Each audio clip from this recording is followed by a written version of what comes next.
Всем привет. Напишите, пожалуйста, сразу, как меня слышно.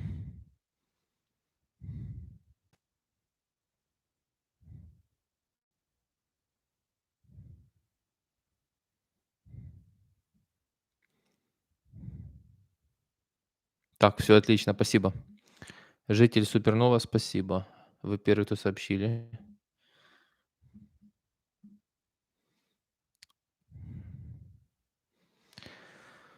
Денис, при всем уважении, учитесь работать с теми, кто вас уважает, но имеет противоречие. Не блокируйте всех, кто где-то вам не соответствует, вы уже теряете. Значит, я вас заблокировал в Телеграме, потому что эм, как бы вас так не обидеть. Ладно, давайте я просто не буду вас комментировать. Друзья, кто заходит, сразу ставьте лайки. Привіт з диктаторської України. Люди, які за кордоном, не вірте зеленій владі, вони нищать українців. Значит, давайте так. План на стрим у нас сегодня серьезный и даже очень. Тем масса. Пойдем по порядку. И давайте с чего начнем. 1000 зрителей. Во-первых, начнем с лайков. В ТикТоке параллельная трансляция запущена. Значит, смотрите, о чем я хочу поговорить и в чем дело. Давайте сразу закроем тему Пригожина, вчерашних событий. Значит, мое предположение вчера строилось на том, что Пригожин участвует в операции, там, не знаю, под какой мотивацией, вербовка или там какая-то глобальная более вещь, или ситуативная вещь, с Украиной и с США. Я и по сегодняшний день считаю, что это было абсолютно все реально. Единственное, что может быть, оставляю процентов 20, что это действительно была его просто личная инициатива. Но я не верю, что такие вещи можно без контакта с западными спецслужбами организовать в любом случае. Теперь, почему это не... Во-первых, сразу говорю, вы имеете право на свое мнение. Вам удобно или вам хочется, или вы так действительно считаете, что это был цирк и розыгрыш, постанова, пожалуйста, я не возражаю. Не о чем спорить. Я считаю, что это было все по-настоящему, и скажу мнение, почему все не увенчалось успехом и быстро сдулось. Так как быстро все это началось, так быстро и закончилось. Никто Пригожина не поддержал. Громаднейшая 150-миллионная Россия, все вот эти вот умники, все наложили в штаны. Один Ходорковский хотя бы что-то начал постить, к чему что-то делать. Ни Чичваркин, ни кто другой, я ничего такого не видел. Собчак поддержала Путина. Все. Поэтому я всегда говорил, и не дадут соврать люди. Когда мне задают вопрос: Денис, а Путин умрет, а Путин не умрет, а развалится Россия, а не развалится Россия, а когда, а вот этого не ждите. И умрет, и развалится. Но есть наша жизнь, которую нужно жить здесь и сейчас. Есть Украина, которая должна жить нормально здесь и сейчас. Вот на чем надо концентрироваться. Если вы будете концентрироваться на том, что там когда-то где-то что-то, Россия концентрировалась последние 11 лет на Украине. Это ни к чему не привело. У них все новости, все ТВ только об Украине. Про дела России ни одного слова. Очень легко соскочить не туда, куда надо. Все. Заканчивая тему с Пригожиным, да, он в Беларусь уезжает. Начались слухи, что ЧВК «Вагнер» может пойти с территории Беларуси. Не может 25 тысяч человек дойти до Киева. Такой группировкой до Киева не дойдешь. И даже если Лукашенко всех зэков повыпускает и что-то они там сделают, не хватит этих сил. Вот и все. Но я хочу и другое сказать. Вчера там видели, я расстроился на втором стриме. На первом я был воодушевлен, и мне люди начали писать: Денис, после стрима особенно, никогда тебя не видели в таком хорошем настроении, таким воодушевленным. Ну так естественно. Вчера могла случиться вся история буквально. И самое главное, Украина могла наконец-то освободиться от этого всего и победить, можно сказать. И закончить войну, что самое главное. Это и есть как бы то, что мне сейчас больше всего хочется, и всем вам тоже. Поэтому моя реакция, она вполне естественная. Вот, собственно, и все. Но я вам хочу сказать, на следующей неделе тоже будут кое-какие события. И в конце стрима я забыл опрос создать. Вроде можно опросы создавать. Сейчас, секундочку. Значит, в чем суть? Сейчас, друзья, секунду. А вот создать опрос. Давайте сразу опрос.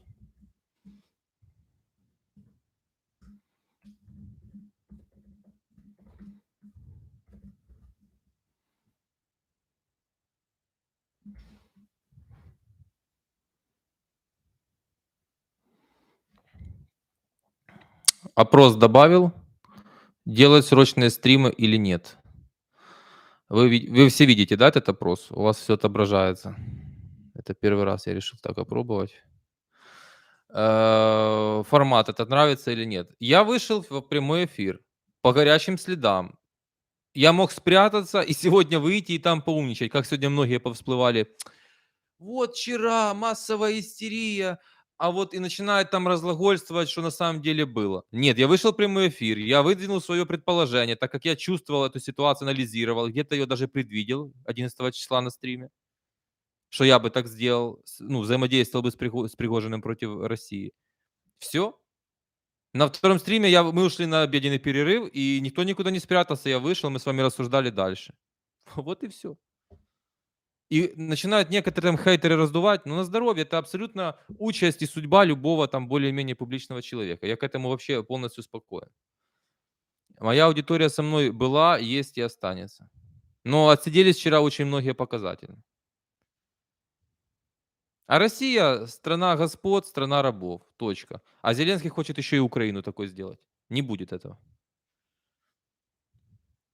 Так, теперь давайте, значит, 2500 зрителей. Сейчас, друзья, план стрима включаем и идем по нему. Давайте перед ЗАЭС, люди, когда подключатся все по максимуму, поговорим про ЗАЭС. Сейчас пока 2500 здесь и 120 в ТикТоке. Друзья, все ставим лайки, кто заходит. Всегда лайки отстают. Поставьте, пожалуйста, лайки. Значит, про Киев, город Киев. 23 числа, в прошлую пятницу, Кличко, Зеленский должен был снять Кличко. Оставить ему функции свадебного генерала, по сути, главой КМДА поставить своего человека. В офис президента приезжал Виталий Ким, да, губернатор Николаевской области, и он сейчас кандидат номер 1 на место Кличко. Ситуация состоит в чем? Зеленский хочет узурпировать всю власть, провернуть этот трюк во все... Пишут, нет звука, это правда? Вот один человек пишет и срывает весь стрим. Ну, все бы массово написали, если бы не было звука, я думаю. Значит, спасибо, друзья, да.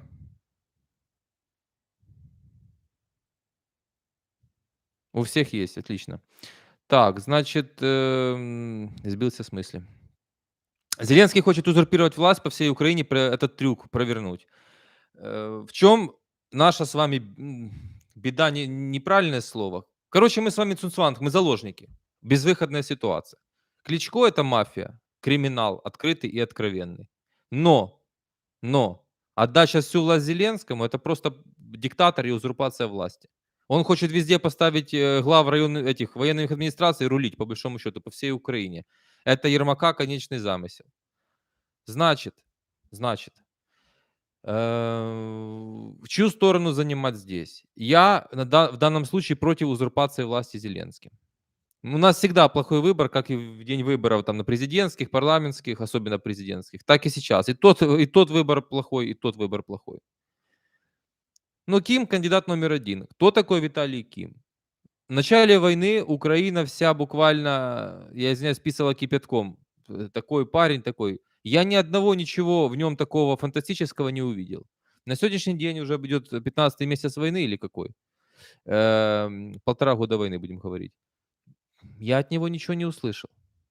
Я от него ничего не услышал. Фотографироваться, молодой парень в разноцветных носках — это все хорошо. Закончился для меня Ким, я его вообще не трогал, закончился Ким для меня тогда, вы помните, да, когда Николаев жутко бомбили, он там бахвальствовал, потом они долбанули по зданию, по-моему, по горсовету, да, они долбанули или почему? Так здание посередине было разрушено после его этих телеграм-постов. А потом людей убивают, жуть происходит в Украине, фотосессия, искусственный дым, опахала такие, значит, и Ким там сидит для фотосессии. Это аморально, когда умирают люди, идет война, и такая жесть, Областная администрация, люди пишут, спасибо. Ну, правильно, да, он же глава администрации. Значит, когда такая жесть, делать такие фотосессии. Все, просто на этом сразу человек заканчивается. Уже понятно, что у него в голове только медиа популярность. Популярность шла вверх просто колоссально. И в один момент с офиса президента приехали или позвонили и сказали: "Спокойно, спокойно. Ты начинаешь догонять по популярности президента, успокойся, тихонечко". И потом Ким резко пропал с такой мега-медийки. Там локально он, понятно, вещал, как губернатор, а потом бах и все. Сейчас его решили достать, поскольку лояльность публики сумасшедшая, всеобщая любовь существует. И сказали, что, значит, ты там не думай ни про какие амбиции серьезные, самостоятельные. Примкнешь к нам на следующих выборах после войны, дадим тебе все, может, мэром Киева. Это какое-то гастролерство. И не больше того. Это гастролерство. Я не привык. Киевляне достойны большего. Я очень надеюсь, что киевляне никогда больше не повторят эту ошибку проголосовать за Кличко и тому подобных. Надо себя уважать. Если Киев всегда был другой. Если Киев не подаст пример, все пропало.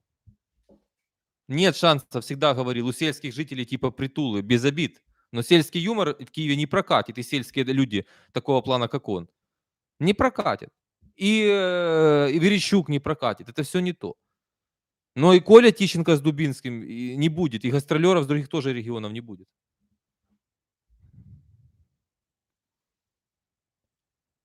Так, 3000 зрителей, значит, в ТикТоке потихоньку люди подтягиваются. Друзья, тапайте по экрану, хотите ответов на вопросы, переходите на YouTube. Теперь смотрите. Переходим к Запорожской атомной станции. Буданов сегодня выступил, сказал, что ситуация сейчас там самая напряженная за все время. Пахнет жареным, реально. Реально пахнет жареным. И история, несмотря на то, что с Пригожиным якобы закончилась, я вам еще раз говорю, на следующей неделе будут еще разные события. Всякие. И новости будут серьезные. Поэтому, ну, какие границы кто откроет при взрыве ЗАЭС? Ну, забудьте об этом. Я же сказал, до конца войны никто ничего не откроет, а может быть и полгода после войны.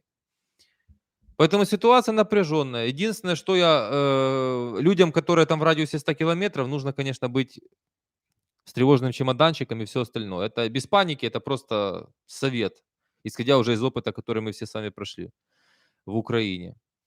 Теперь,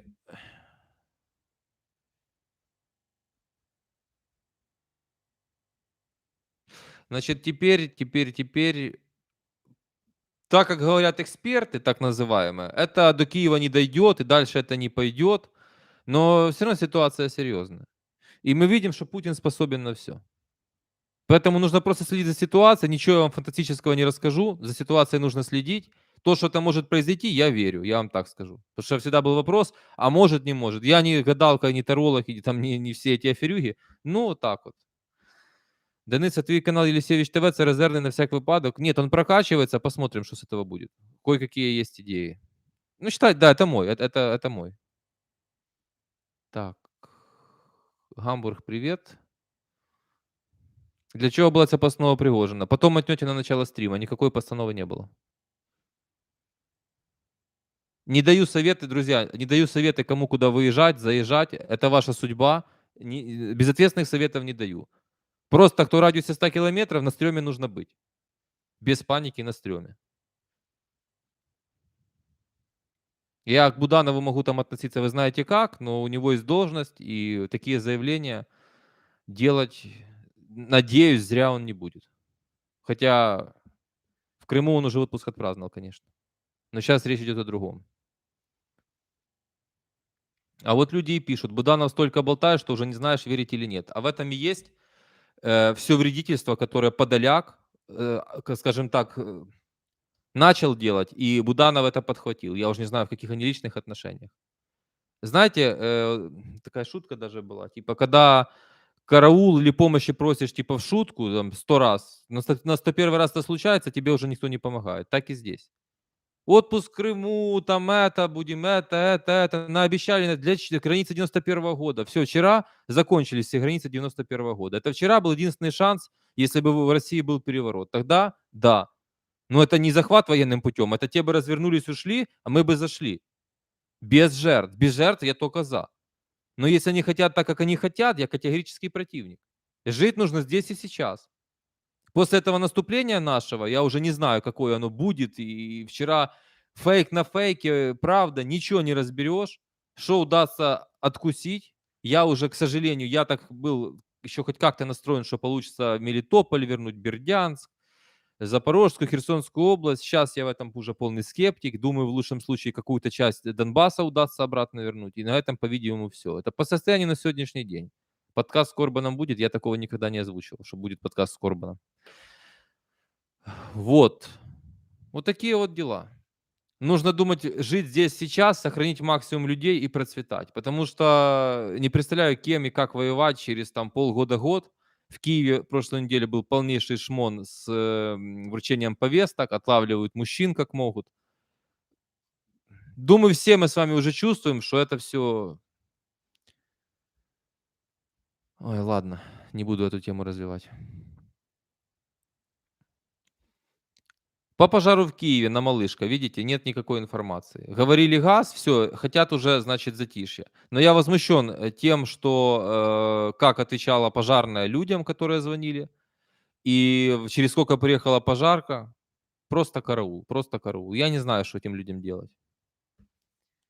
Серж Кабо, перестаньте спамить один вопрос, я вас вынужден буду забанить. Временно вас из чата выключил на 300 секунд. Что сейчас происходит в Польше? Я нахожусь не в Польше, не знаю. Ничего там не происходит. Про Пригожина было в начале стрима, друзья, потом мотнете, посмотрите.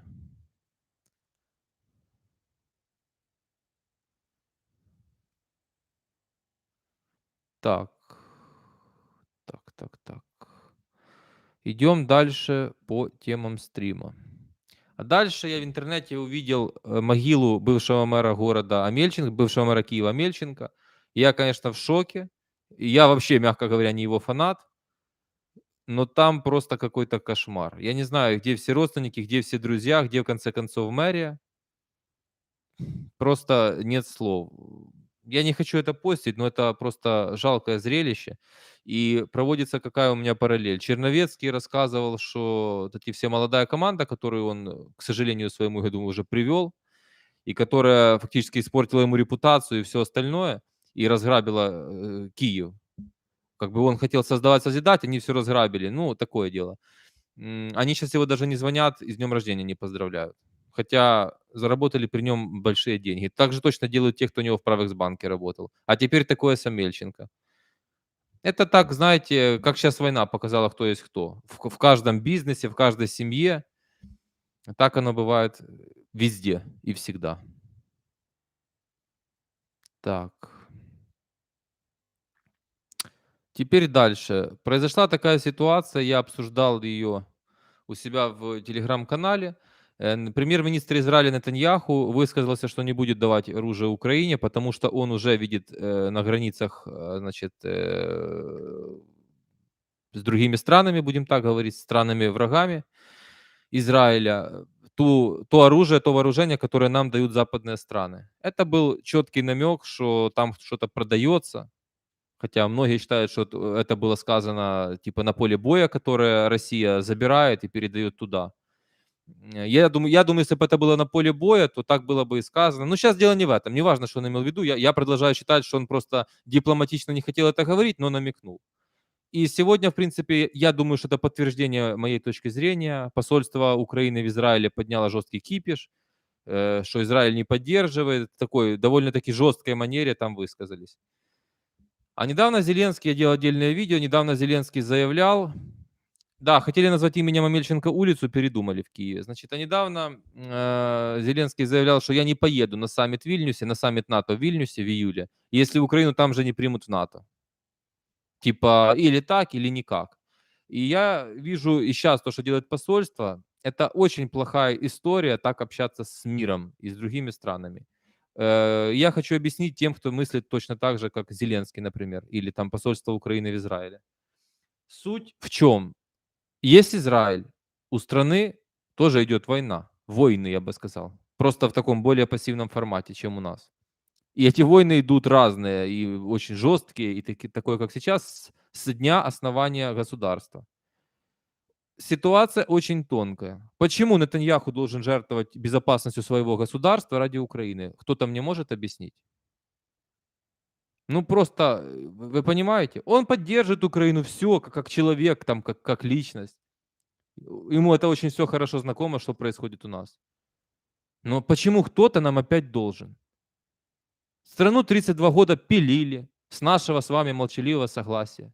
Пилили, распилили. Идет война, ее точно так же пилят сейчас. Барабаны, все это. Закупки, я имею в виду, барабанов, стадионов в 10-тысячных городках или 14-тысячных по 5 миллионов долларов. И везде каждый день распил, распил, распил, распил. И мы опять что-то везде с кого-то... Там в НАТО нас возьмите, там это. Ну, Польша и страны Балтии уже давно в НАТО. Где мы тогда были? Почему претензии ко всему миру предъявлять? Но Зеленскому нельзя предъявить претензию. Сегодня мы еще об этом поговорим. Давайте о Трампе. Это я не знаю, что сейчас о Трампе говорить вам.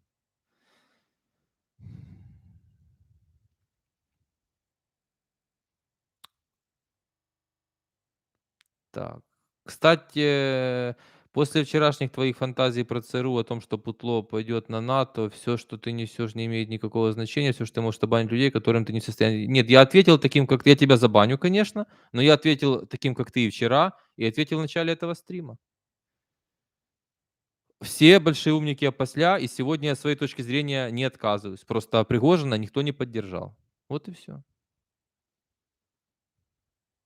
Но по манере разговора я вижу, кого надо банить, а кого не надо банить. Пишут, что Венедиктову в Швейцарии поймали на незаконных финансовых операциях. Тоже такое слышал на уровне слухов, пока жду подтверждения. Друзья, ставим лайки, не забываем. Пишут, люди, не смотрите, если не нравится. Так это же особая манера постсоветского человека, гадкого такого, влезть, смайлики типа... но самому без имени, без никнейма, без аватарки, я имею в виду без фотографии. Это все. Я же говорю, я спокоен, потому что это нормальный процесс, такое всегда будет. И такое есть у всех. Я точно могу сказать, что я не рассказывал перед войной, что войны не будет, разбирать и тревожные чемоданчики, как некоторые эксперты, которые сейчас миллионные просмотры имеют. Нет. И нет факта того, что я ошибся, кстати. Ну, это не доказано. Нет, людей не выпустят за границу, если взорвут АЭС. Радиация не дойдет до НАТО. Там не будет той истории, как с Чернобылем. Не будет.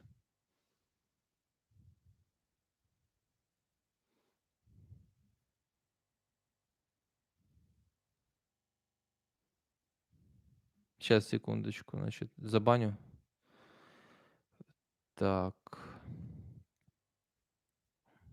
Чи будучи провокации від правого сектора. Вы так говорите, как будто я руководитель этой организации.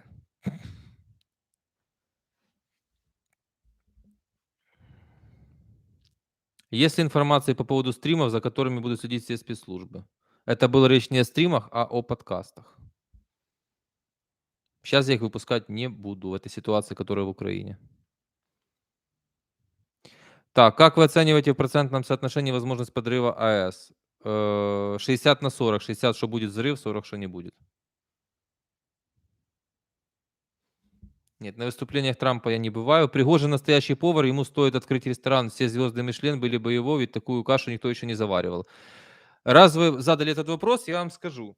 Значит, Пригожин, у нас нет повода его любить, но кое-какие моменты. Биография этого человека, который в 20 лет сел в тюрьму, и на сегодняшний день в 62 имеет столько энергии, как многие молодые не имеют. Это как раз украинцам многим сейчас как бы такой пример не унывать вне зависимости от возраста и от сложившейся ситуации. У него вся карьера, вся биография шла вот так. Чук-чук-чук. Вверх, вверх, вверх потихонечку. На каком-то этапе произошло знакомство с ФСБ, и все вообще полетело вверх. Вот и все. Чувачок в 62 года сегодня был на всех обложках всех топовых мировых СМИ. Понимаете? Вот вам и повар. Поэтому все эти разговоры... Так. Денис Бро, ну и публика у вас. Поднятие налоговых ставок требования наших кредиторов. Так при чем тут АП? Это, во-первых, ОП так говорит по поводу требований кредитора. Во-вторых, если у кредиторов такие требования, значит, нужно выходить и на весь мир говорить, что у нас идет война. И никакой логики поднятия налоговых ставок нет. Потому что ВВП упало более чем уже в 2 раза, и экономики вообще нет. Она рухнула. Она рухнула. И сейчас самое время для всех экспериментов.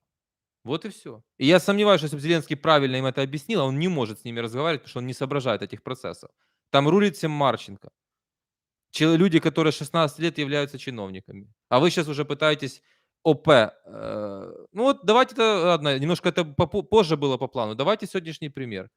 Я опубликовал в Телеграме пост, где чудак, это коллега Гетманцева. Гетманцев глава налогового комитета, это весьма хлебное место. Это как бы официально. А по факту человек, который задает тонус, рулит всей экономикой Украины. А есть такой чудик Сергей Бабак, он глава комитета Верховной Рады по наука, образование, инновации. Так?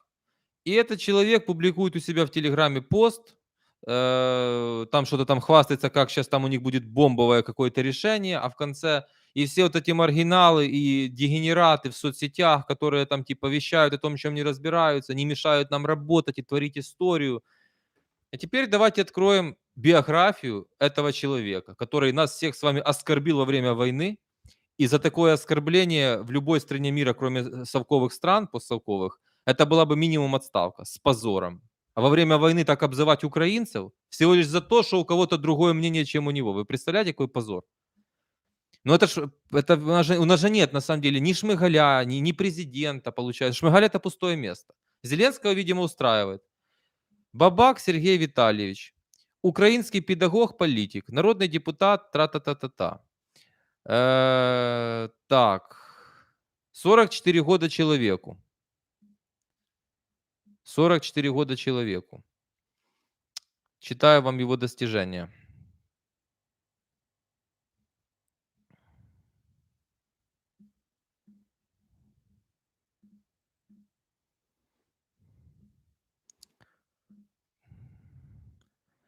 Закончил школу, закончил Киевский национальный экономический университет. Так, 15-й год опять університет закончил, в 16-м здобув наукову ступінь, в 19-м Ужгородський університет отримав диплом магістра психологія. В 23-му году Міністерство освіти і науки України оприлюднило наказ про добровільну відмову БАБК від наукового ступеня доктора наук, тому що там був скандал. Так. С 19-го года он занимает эту должность. А перед этим я вам читаю всю його діяльність. Директор департаменту з питань підприємництва, залучення інвестицій Українського союзу промисловців-підприємців, заступник генерального секретаря Українського національного комітету міжнародної торгівлі, проректор, радник ректора університету новітніх технологій, куратор освітнього напрямку, директор державного підприємства і потім народний депутат. І где-то я упустив. Ага, вот. У докторській дисертації Сергія Бабака виявлено численні випадки плагіату. Відповідно, його було визнано плагіатором року в Україні 2019 года. Представляете? То есть человек свои учебные звания, ученые звания, степени добывал плагиатом, то есть покупал их, прямо вам говорю. И эта мразота будет нас с вами оскорблять. И эту мразоту провели слуги народа. Вот такого выбрали. Представляете, что происходит?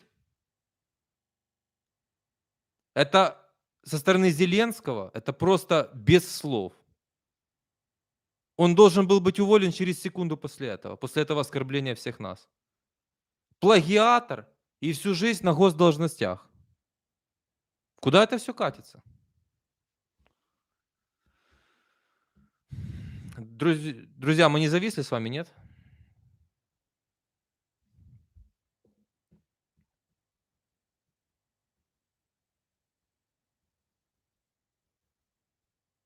Да, все нормально пишут. Потому что как-то так перестали эти комментарии.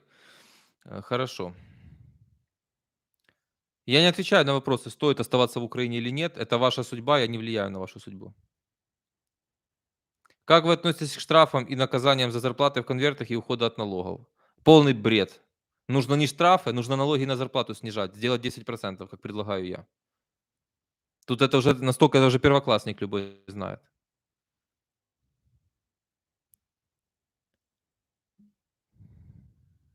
Ну, такие вот дела. Вот такая вот власть.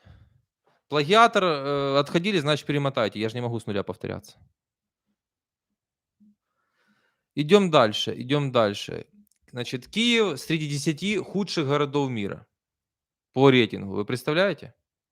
Это куда привел Киев Кличко и куда Украину привел Зеленский. В десятке худших городов мира город Киев, когда он имеет все шансы быть в десятке лучших.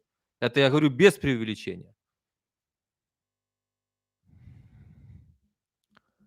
У меня, знаете, такое общение, я одно рассказываю, а вопросы идут, типа, что там Вагнер? Мы уже это обсудили сегодня.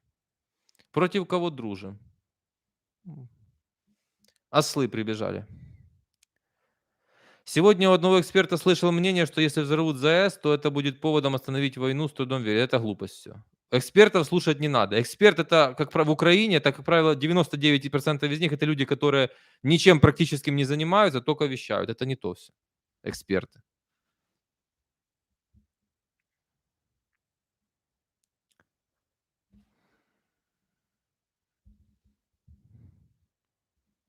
Дивно, що не найгірше, тут дуже все запущено. У мене 20% податок від ЗП. У мене більше 20. Що значить у вас? Так он же у всіх одинаковий в Україні. Он не 20, он 44 у всіх. ЕСВ плюс НДФЛ и военный сбор. Вранье, кто говорит, что ЗАЭС менее опасно, чем Чернобыль, хуже в разы. Нет, вы не в теме. И не надо это панику сеять и дезориентировать людей. Хорошо, Пригожин уходит в Беларусь, а Уткин куда? Кому теперь он будет служить и кого убивать? Так вот это вот и есть суть вся вопроса, что Пригожин всего лишь фронтмен, и эту историю просто фронтирует. Он военными вещами не руководит, а руководит Уткин. В этом же и вся суть. Что обществу об этом ничего не говорят.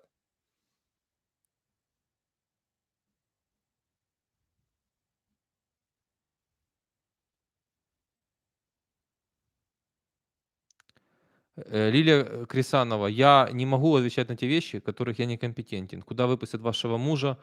И, Украину никто границы не откроет ни в каком случае.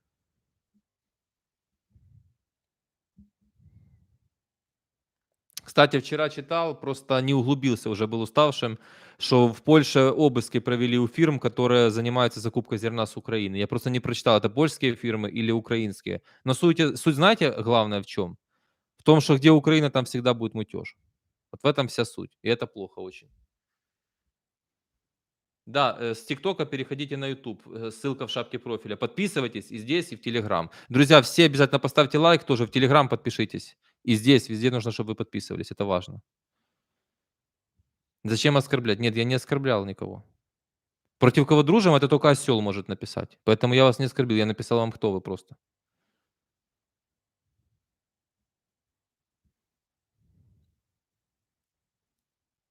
Какая десятка, что за рейтинг, кто это сказал про Киев, по лучше многих даже рейтингов городов.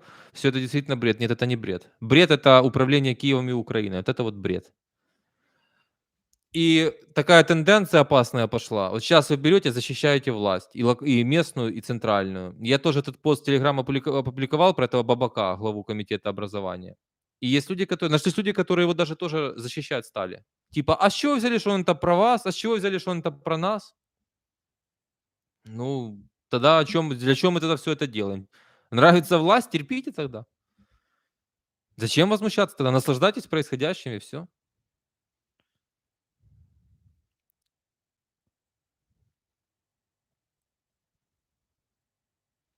Якщо підірвуть ЗАЕС, тоді всім вже, і Києві тоді нет.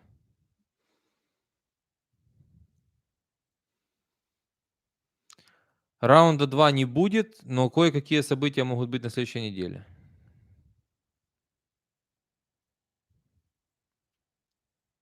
Какие ближайшие перестановки во власти ждать? По Киеву Кличко снимут.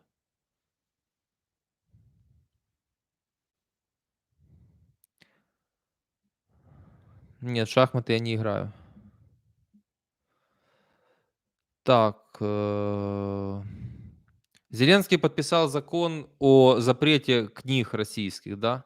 То есть он запретил, ну, например, Панасенкова книги, например, Солонина книги. Это мало того, что это шикарные историки, серьезные и настоящие. Он также запретил, и людей, которые симпатизируют Украине и против режима Путина. Вот так у нас делаются дела. Вот и все. Это тоже очень показательный момент. Очень показательный момент. Денис, интересно, почему Чичваркин вчера молчал? Очень что-то подозрительно. Ну, вот так вот, вот так вот.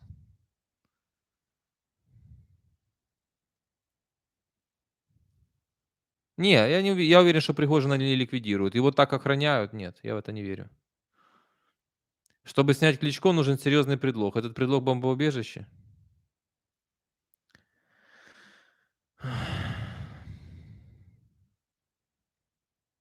Спонсоры там примерно все одинаково. Ты около 1040. Там чуть-чуть плюс, иногда чуть минус, но средняя цифра 1040.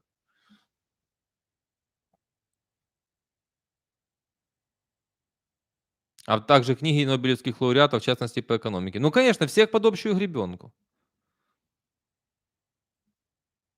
Так Кличко не знімають, в нього просто відбирають мерський бізнес. Ну, його ставят мэром, но главой КМДА поставят другого, он будет свадебным генералом. Конечно, бизнес, а что же это? Это естественно. Власть, влияние, бизнес. Для них, конечно. Нет, книги Бузины не читал. И то, что вы задаете мне этот вопрос, о вас говорит только плохо. Какие масштабы взрыва атомной станции? Я не эксперт. Каждый из вас может это нагуглить, почитать и не перекладывать эту ответственность на меня. Я просто вам информирую и высказываю свое мнение. Экспертные оценки я давать не могу, я не специалист в этом. Вы выпускали видео, связанное с Зеленским, которое анонсировали на 23 июня? Нет, видео я не выпускал. Планировалось не видео, а стрим. Пожалуйста, будьте внимательными. 23 числа из-за других событий никто не снял Кличко, но снимут. Планировалось снятие Кличко 23 числа, в прошлую пятницу.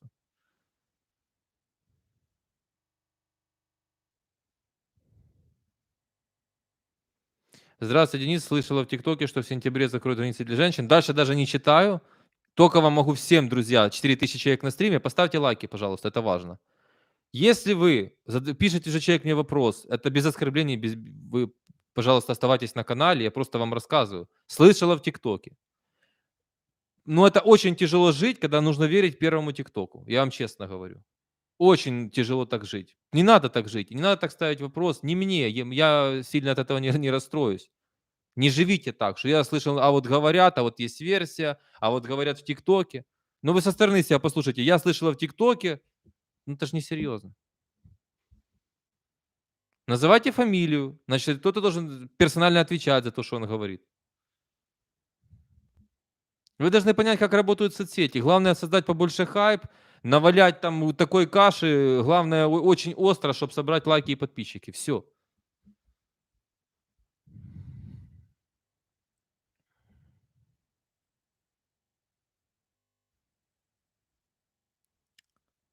Так.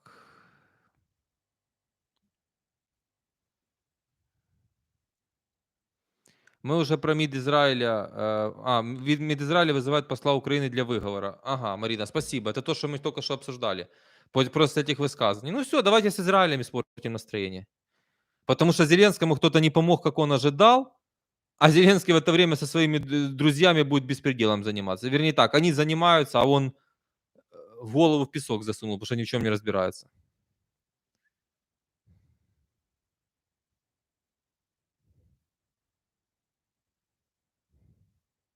Нет, я не пою-фою в США.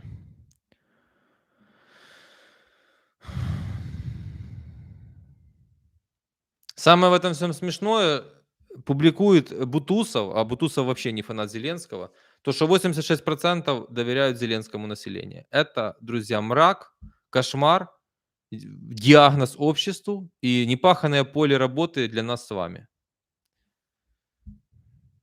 Нет, в Майами пожестче жара, чем в израильская, и влажность пожестче. Этот климат не для каждого.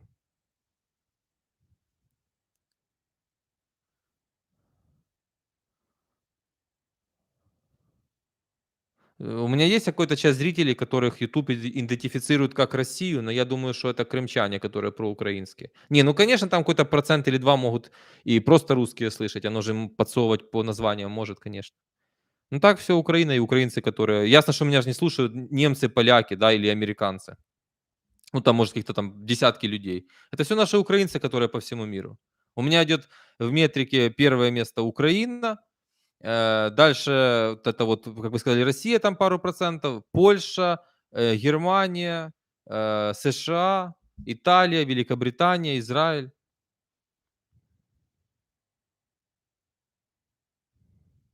Во-первых, не 96, а 86. Это не рейтинг, как бы голосования, а рейтинг доверия.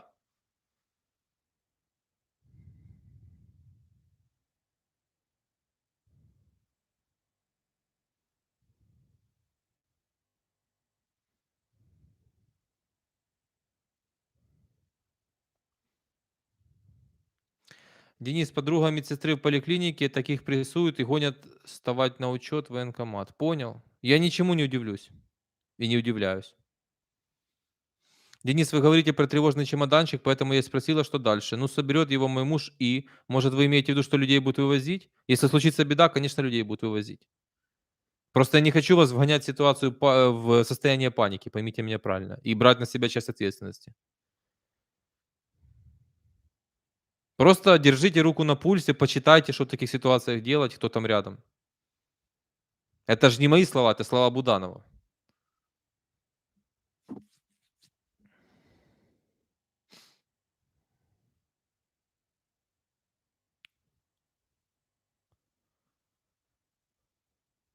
Мгм, мгм.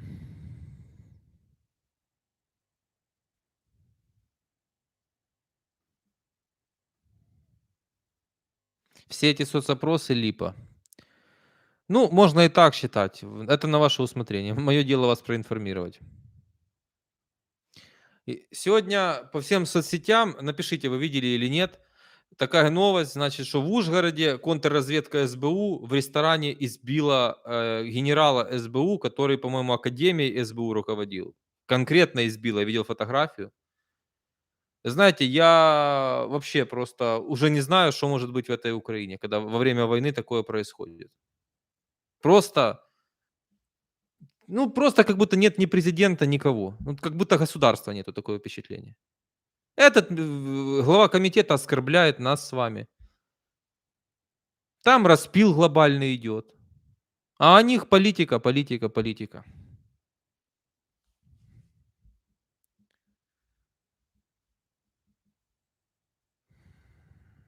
Да.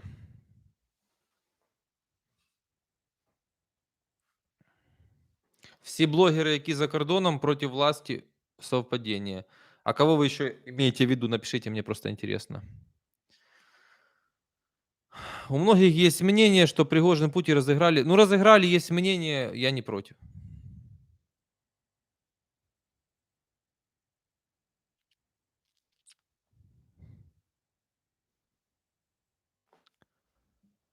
Заявление, что НАТО начнет действовать, если подорвут ЗС. Фейк, конечно, фейк.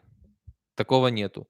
То, что в Конгресс США подавалось предложение о том, что если Путин нанесет ядерный удар тактический, считать это как бы нарушением 5 статьи НАТО, что это как нападение на НАТО, поскольку тогда пострадают страны НАТО, ну как бы так, опосредовательно. Ну, я не думаю, что такое примут. Денис, скажите, что будет с метром на Троещине? Ну, моя фамилия не Кличко, вы не по адресу вопрос задаете. Вы знаете, Александр, такое ощущение, что вы вот не слышите, что происходит, о чем мы говорим. Какое может быть метро? Они занимаются своими делами, а не городом. А те занимаются своими делами, а не страной. О чем вы вообще говорите? Транспортная компания была в Украине основным бизнесом.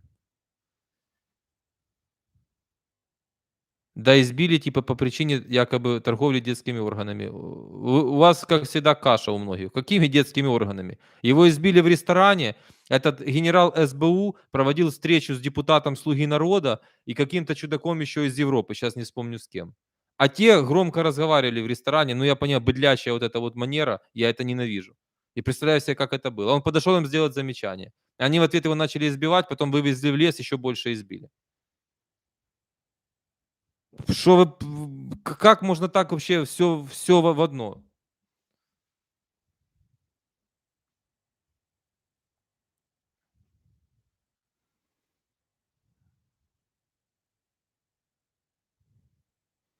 Мне 22, с друзьями общались на политические темы и же топят ЗЗ, говоришь им факты бесполезно, говорю за Резникова, Малер, что только трендят, хайпуют и воруют бабки, ответа нам пофиг. Ну, да, так было всегда.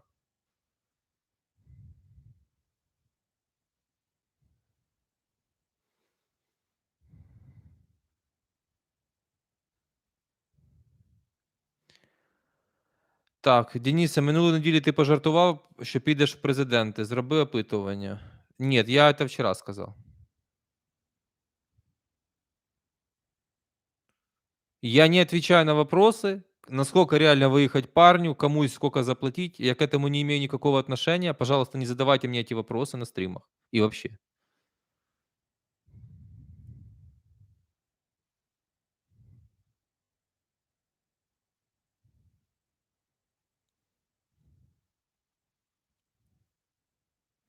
Здравствуйте, Денис. Живу, работаю в Польше. Все наши сограждане в эйфории от Зеленского. Устал объяснять элементарные вещи, а если кидаю вашу ссылку на видео, ответ один – пророссийский. Э, Ну, лучше не объясняйте так вот просто налево-направо. Там где-то в узком кругу друзей. И то, понимаете, разговоры о политике, они и семьи ссорят между собой, и друзей ссорят между собой. Конечно, сейчас такая ситуация, что нельзя не говорить о политике и все такое. Ну, как-то вот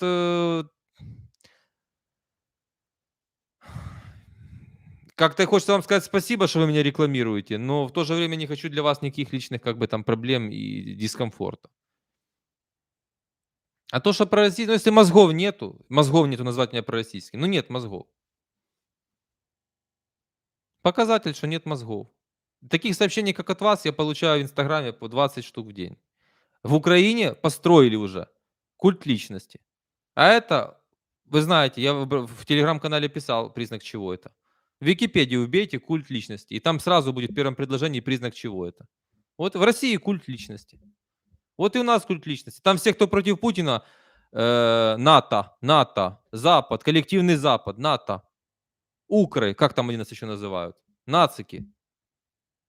Так и у нас. Причем я же не против Зеленского, как бы, как типа, как вот тот же Гео Лерос, потому что они в лагере Порошенко. Давайте пороха. У меня есть конкретная идеология, я ее проповедую, я ее объясняю, поясняю, мы об этом все время говорим, про неолиберальную экономику, про свободу, про пятое, десятое. Я же не говорю, давайте пороха посадим, все будет хорошо. А у них такой подход. Это же громадная разница. Все, культ личности создан, поздравляю нас всех. Чем дальше от родины, тем больше любят родину. Это вы кому адресуете? Вы подписывайте, я тут не хочу ребусы разгадывать.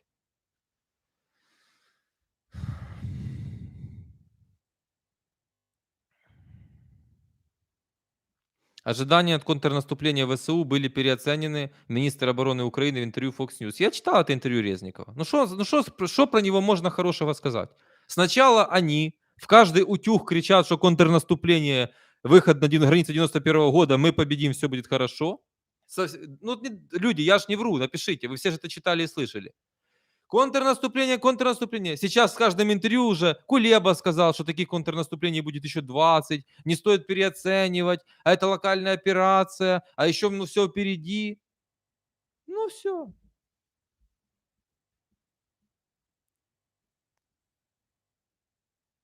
Да, вот это кто-то, Реал 009 пишет, украинцы, не пейте дешевое пиво, не смотрите телевизор, 100%.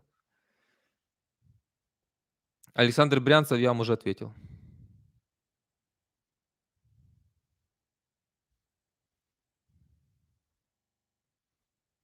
Мне так, я не буду это читать, нет подтверждения, не буду панику нагонять. В Украине, получается, если ты против власти и ни за кого, то ты агент Рашки. Да, да, да. Вся медийка, которую финансирует офис президента, сугубо вот так вот настроена работать и устроена. Кто не с нами, тот против нас. Зеленский так живет по мафиозному принципу, ведет страну так, управляет страной так. Там не надо прийти, Владимир Александрович, 20 минут времени уделите. Вот, без Ермака, пожалуйста. Вот так, вот так, вот так. Сделал доклад, для страны что полезно. Нет, там не так. Там, прежде чем кто-то хочет зайти, Ермак скажет, можно или нельзя. А Ермак скажет, можно только тому, кто человек Ермака. И кто будет вливать в уши дичь, которую ему вливают Марченко, Гетманцев, Резников и все остальные. Вот и все. А если кто-то там при всех что-то такое сказал, что не угодно Ермаку, этот человек никогда больше за столом с Зеленским не окажется. Все очень просто работает. Теплая ванная. Президент, ты лучший. Мы соберем на себя весь негатив, а ты это самое. А ты пожинай слушай аплодисменты, что ты хороший. И мы тебе еще расскажем, что ты у нас лучший. Не знаю, що по імпічменту Байдена, я такого не слышав. Як задонатити на ЗМІ? Коли буде все в активній фазі, я вам розповім, і хто захоче, задонатить, бо без донатів нічого не вийде на СМІ.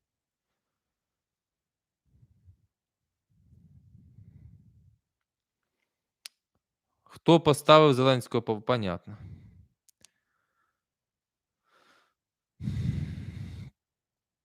Да, 4000 на стриме. Вчера у нас был рекорд, кстати. Спасибо вам, друзья. 5400 человек вчера было на стриме здесь и 1700 параллельно в ТикТоке. То есть больше 7000 одновременно. Это серьезно.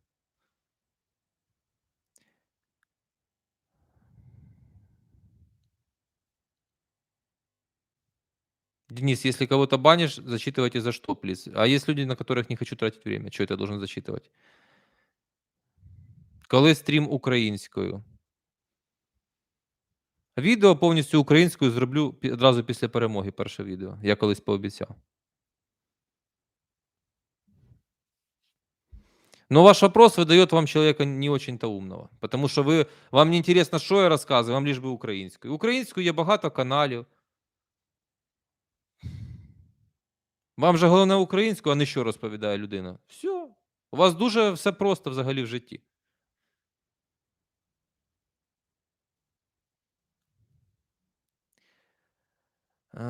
Про к швецу, как я отношусь, зайдете видео, потом посмотрите. Я ему посвятил несколько видео. Денис, я знаю людей, которым 80 лет, они тебя смотрят, слышат. Я благодарен, я благодарен. Хотелось бы, конечно, больше молодежи, но молодежь склонна что делать? Вот так, как тут человек писал, 22 года, 20. Чаще всего эти люди еще живут с родителями, и они слышат, что на кухне разговоры, а почти в каждой квартире сейчас культ Зеленского. Они просто это ретранслируют. Ну, это большинство, я про всех не буду говорить. После 11 июля будет заморозка войны. С чего вы это взяли? Вы хоть дописываете, с чего вы это взяли? Ну, это же несерьезно такое писать просто с головы. А почему не с 10 августа, а 11 июля? Серьезно, это у Фейгина рекорд 500 тысяч. Я понял, я понял. Это примерно как коли буде стрім українського. Только сейчас спроси из этих 500 тысяч, а за что выступает Фейгин, люди? Какая точка зрения на какой-либо серьезный вопрос есть у Фейгина? И все 500 тысяч как барашки будут с такими глазами стоять и не знать, что ответить. А моя аудитория постоянно, она прекрасно знает, за что я и зачем я делаю, за что я выступаю, идеологию. У Фейгина ничего нет, ни идей, ни идеологии, ни философии. Трепотня языком и засыпающий Арестович. Это все, что есть у Фейгина, весь его актив. И какое Фейгин вообще имеет отношение к Украине? Ну, это все равно, что сейчас приеду в Италию и буду там рассказывать что-то, как жить итальянцам. Ну, смешно просто.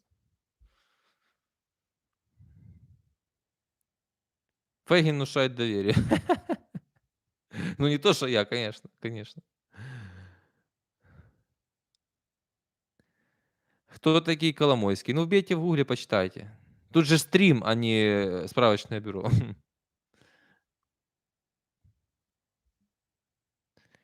Вчера на Брайтон-Бич видел дедушку, который смотрел ваш стрим. Ничего себе, класс. Это приятно. Так, что хорошего делает, что он хорошего делает для Украины своей болтовней люди? Меня больше всего бесит украинцы, поддерживающие коммунизм, особенно украиномовные. Люди не понимают, что коммунизм виноват во всех проблемах. Не понимают. Що для вас перемога? Це кордони 91-го року або що? Ні, для мене перемога уже состоялась, осталось только закончить войну. Огромная армия, огромная страна, диктатор топ в мире, по всех рейтингах, во всех журналах самый влиятельный человек мира и самый припаренный, попер на нашу страну. Собирался взять Киев за 3 дня. Ничего не вышло. Откусил, правда, территории дополнительно. В Запорожской, Херсонской области, чуть еще на Донбассе. Мы выдержали. С помощью Америки. Теперь надо закончить войну. Знаете, почему я так считаю? Потому что для меня главный актив И это философия, кстати, Израиля. Мозги человека и живой человек, а не кусочек земли. Вот и все. Посмотрите на Израиль, посмотрите на Палестину. Израиль полностью экономика по модели американской, процветающие, инновации, дороги, счастливые люди, несмотря на то, что живут в таких, как бы тоже, ну, вроде как нелегких, небезопасных условиях. Посмотрите на Палестину. Ни дорог, ни экономики. Все на ненависти, грязь какая-то. И только одно: побольше кого-то там убить. Ну, не кого-то там, а евреев, понятное дело. Все. Вот вам и пример весь большой. Но им надо Израиль. Они считают, что это их земля. Зачем? Вы что-то у себя построили за все годы, что у вас есть эта Палестина? Что вы у себя построили? Ничего не построили.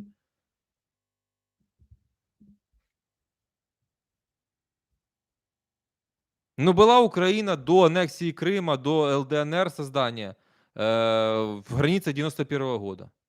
Ну, я уже миллион раз рассказывал, что творили в этом Крыму. Его юзали криминал и чиновники, и ФСБшники. Все, вот вам и все. Донбасс вырастил Януковича, Ахметова и иже с ним. Царьков местных. Какая-то концепция глобальная выполнена? Нет, никто даже не обсуждал. А теперь надо, чтобы десятки тысяч украинцев за это умирали. Кроме того, я не имею морального права, прежде всего, рассказывать, что идите туда, я не в окопе. Если бы я еще был в окопе, я хотя бы имел моральное право. Я не имею морального права кого-то гнать на верную смерть. Вот и все.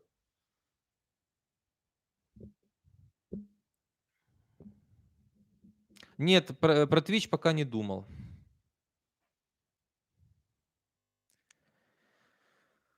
Перемога це коли російський чобіт не топче нашу землю, ракети не літають над головою и заможно живуть в Украине. Это все у вас набор лозунгов. Я говорю практические вещи, которые можно измерить. А то, что вы говорите, это невозможно измерить.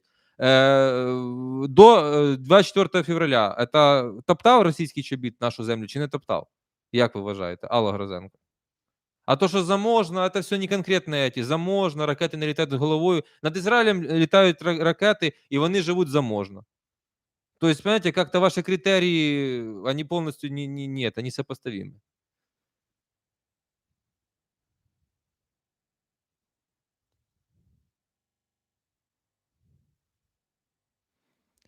Так, рашисти в бан.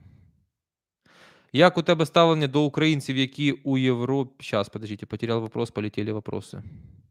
Яке у тебе ставлення до українців, які в Європі вже більше року сидять на фінансовій допомозі і не хочуть йти на роботу? Я це не люблю. Я капіталіст, я це не люблю. Но сущность человека, тем более постсоветского, никто не отменял. Но есть небольшое оправдание. Очень многие люди сейчас в тяжелом психологическом состоянии. У них в сознательном возрасте отобрали одну жизнь, и они, сами того не желая, как бы вынуждены были переместиться на другую территорию, и они в потерях. Многие не могут себя найти. Но, с другой стороны, вот ко мне пришло в Инстаграм где-то там подписчиков 1005 от Холоденко, после того, как там мы начали стримы совместно делать, она меня стала приглашать. А это же у нее же все женщины аудитория. И я так заходил, смотрел на фотографии. Ну, хотя бы украинки, они, ну, как бы более-менее большинство с счастливыми лицами фотографируются в Италии, в Испании, во Франции где-то, возле моря, в курортных городках. Хотя бы мир увидели, как жить. Вот это вот, знаете, не было бы счастья, да несчастье помогло. Может быть, люди сейчас хоть посмотрят, как живут люди. Я даже вчера, хотя была вчера тема Россия и Пригожин, об этом упоминал. И сегодня я вам хочу сказать. Нужно сейчас держать в голове и прям прозомбировать себя только на одну мысль. Жизнь идет сейчас, нужно жить здесь и сейчас. Все обещания про через 10-20 лет даже не надо брать во внимание. Я это про нашу власть. Все здесь и сейчас. Мы другое не рассматриваем. Не рассматриваем. Як Ізраїлю вдалося побудувати економіку під час війни? Розповім окремо.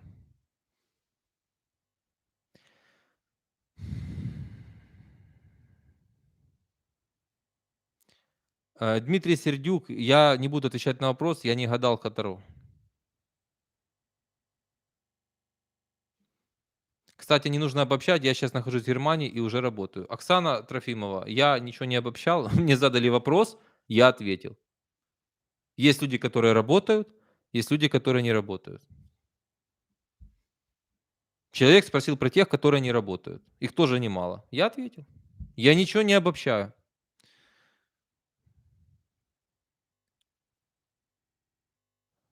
Сколько, по вашему мнению, в Украине осталось людей? Я думаю, сейчас, наверное, миллионов 27. Но с такой политикой Зеленского откроют границы рано или поздно после войны, и все уедут, кто сейчас хотел. А те, кто даже сейчас планирует вернуться, просто не вернутся. Я вот все новости, которые вижу, и я просто, знаете, это как будто бы вокруг Зеленского, ну, его фанаты многие, кстати, так считают, как будто вот есть Зеленский, да, а вокруг него такой массовый сговор, они где-то отдельно от него проводят собрания, такая доска белая, маркер, и там просто кто-то методично выдумывает, как дискредитировать Украину, самого Зеленского, и сделать все, чтобы украинцы не вернулись.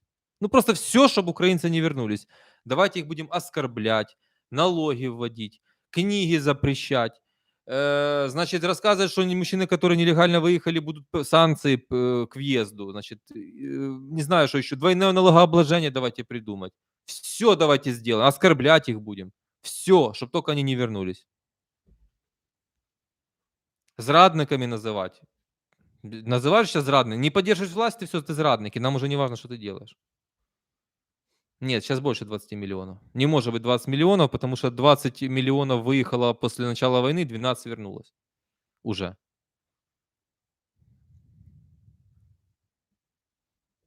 20 может остаться. Вот я считаю, что если они будут продолжать в том же духе, то в итоге, вот уже закончится война, пройдет полгода, 20 миллионов будут это вот терпеть. Из них миллионов 7-8 пенсионеры, остальное это те, кто обслуживает вот эту всю свору. Все.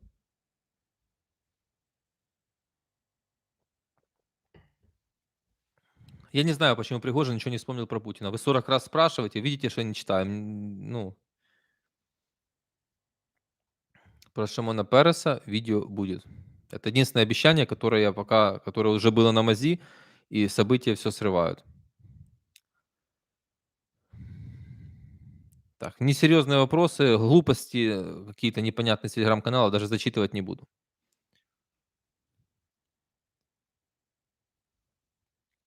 Меркель сказала, что Запад готовил Украину к войне, поэтому они не согласились на Минске. Как это прокомментируете? Да, это все несерьезно.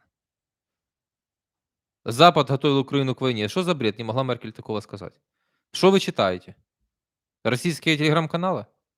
Друзья, поставьте лайки, пожалуйста. Даже 3000 нету, это плохо. Сколько процентов дадите на то, что нынешняя слабая власть США заставит Путина сесть за стол переговоров при условии, что Зеленский будет не против? Смотрите, значит, следующей осенью выборы президента в США. Не может Байден идти на выборы без какого-то очертания конкретики по вопросу войны в Украине. Если он потратил столько денег налогоплательщиков США, а в Украине ничего не сдвинется, не продвинется, то у него не останется другого выбора. Сейчас же многие западные СМИ что пишут? Что сейчас Запад наблюдает, в частности США, администрация Байдена, что получится с этим контрнаступлением. И скажут Зеленскому, что все, давай заканчивать с этим, больше помощи не будет. Ну, то есть, что компромисс. Заканчивать, в смысле, не как многие там как-то чуть ли не капитулировать, да ни в коем случае. Заканчивать, значит, что давай будем искать компромисс. Это война, мы в ней не виноваты, но всегда нужен компромисс. Диктует условия тот, кто сильнее, у кого есть бабки, в данном случае и оружие. У нас нет ни денег, ни оружия. Мы побираемся по всему миру. Мы не можем диктовать условия, хотя мы, конечно, правы и потерпевшая сторона. Но жизнь и реалии есть жизнь и реалии. И я не буду, я не пропагандист, не контрпропагандист, вам не рассказывать здесь сидеть нереальные вещи. И я действительно так считаю и так думаю.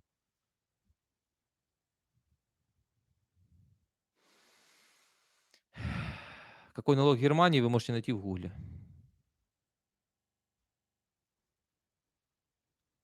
А мне нечего с Шарьем дебатировать. Я так говорил, там, как бы, чтобы хайпануть, а потом мне люди начали писать, что он включает только... Он же ничего хорошего от меня не услышит про себя. Он включает только там всяких ненормальных. Ну, все, пусть там. Я вообще не слежу за ним, зачем он мне нужен. А що Ізраїль хоча б позицію по війні висловив, вже не кажу про допомогу. Они сказали, що історично вони на стороні України. Они все понимают. Коэн это сказал, министр. Почитайте, зайдите в Google.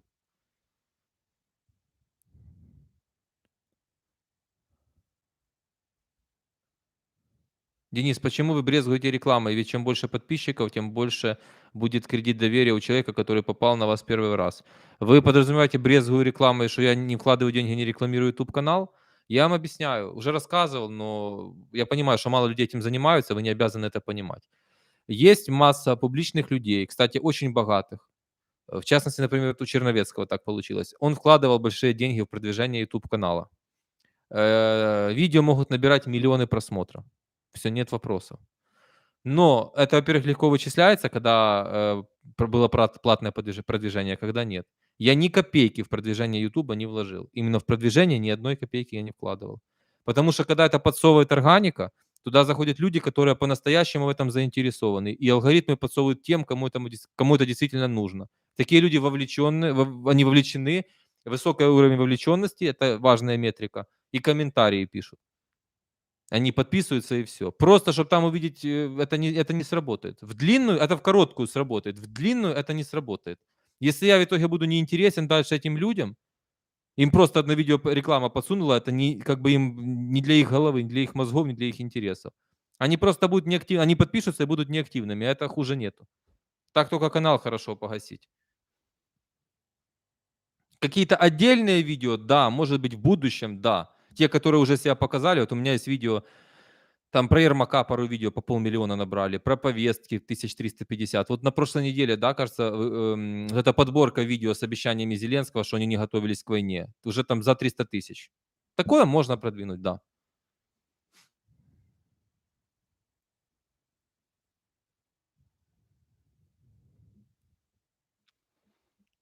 Так, друзья. Хочу сказать. Вообще, знаете, давайте что сейчас сделаем? 4000 человек. Только без рекламы. Просто напишите, пожалуйста, кого вы еще слушаете на "Ютубе", вот так, как меня. На стримы заходите, комментарии пишете. То есть вы вовлечены в дискуссию. Мне просто интересно. Пишут: "Залужный президент, Папоришнюк премьер-министр". Это хороший вариант, кстати.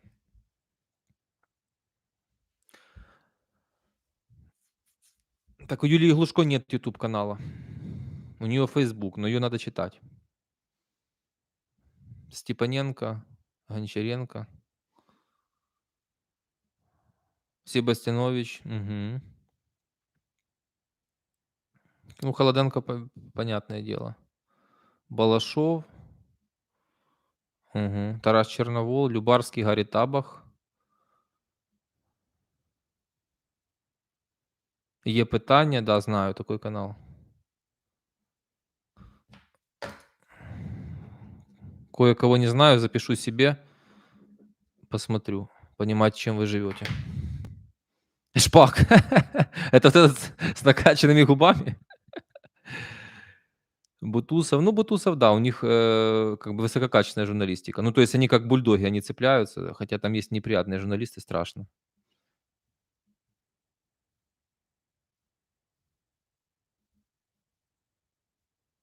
Мгм, мгм. Светан.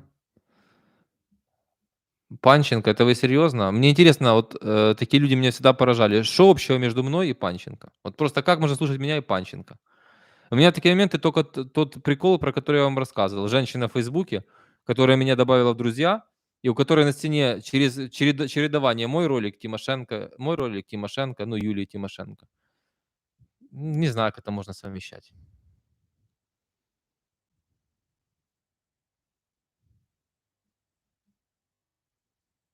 Мгм.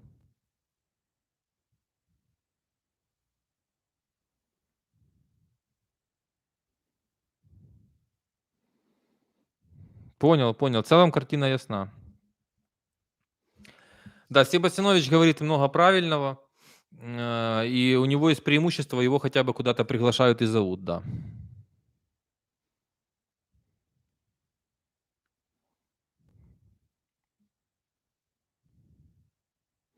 Я не буду комментировать Гео Лероса.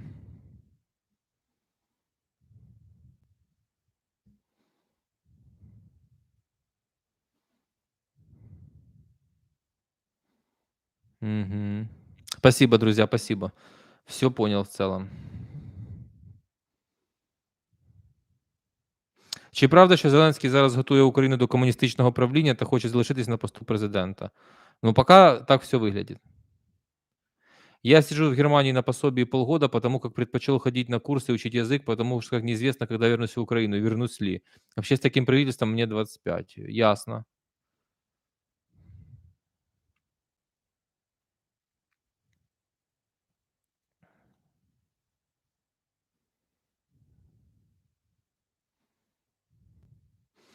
Яценюк про стену. Меня хейтил, а Зе продолжил ее строить. Почему? Так и не хочется ответить. Первое, он же понял, как воровать. Второе, а как она помогла. Ну, это клоун. Яценюк это клоун.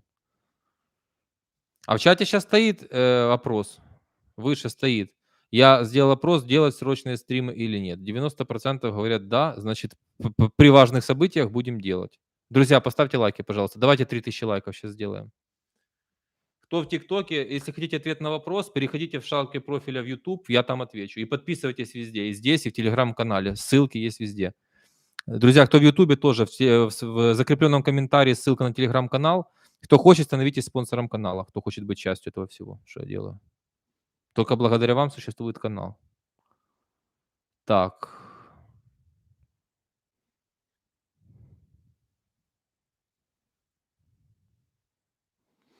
Как вы относитесь к отмене обязательной службы в армии?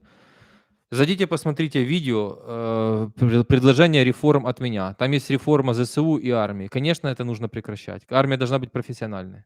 Но там есть масса других моментов. Я за свободное владение оружием, за обязательное обучение владения оружием с 18 лет. И женщин, и мужчин. Там целая история.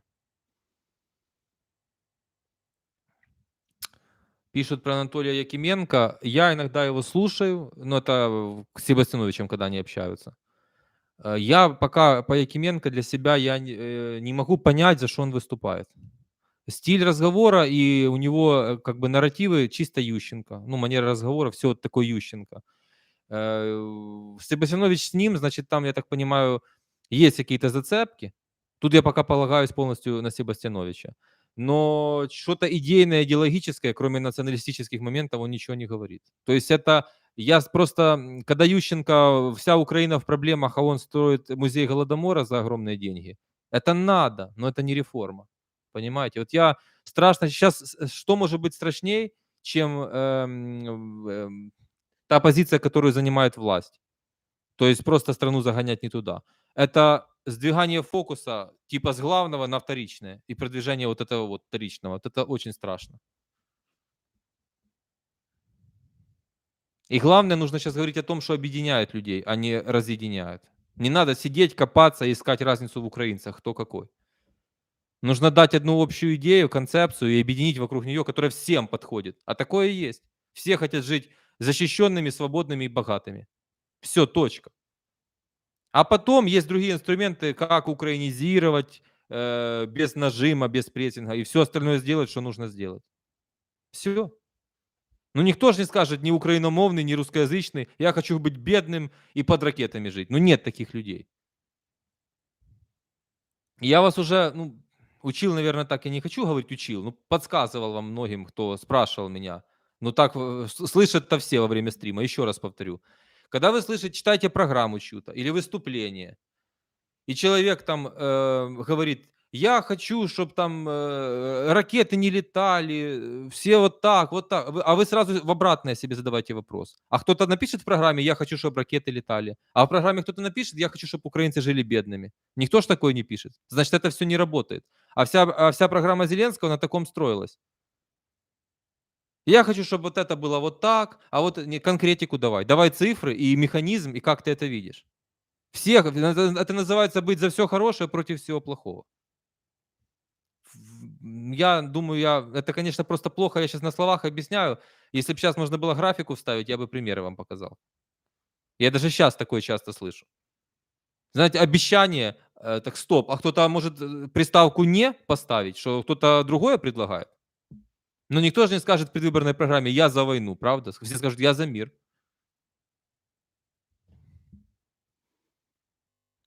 Меня Стерненко не интересует.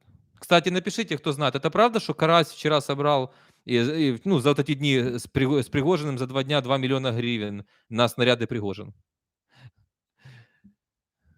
Я сегодня такое прочитал.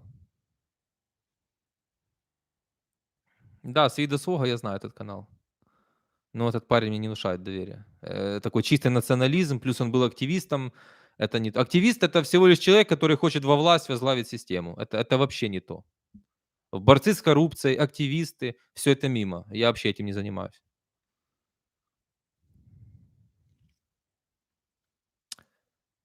Стрім з Поперечняком є в планах? Я так думаю, що він не хоче.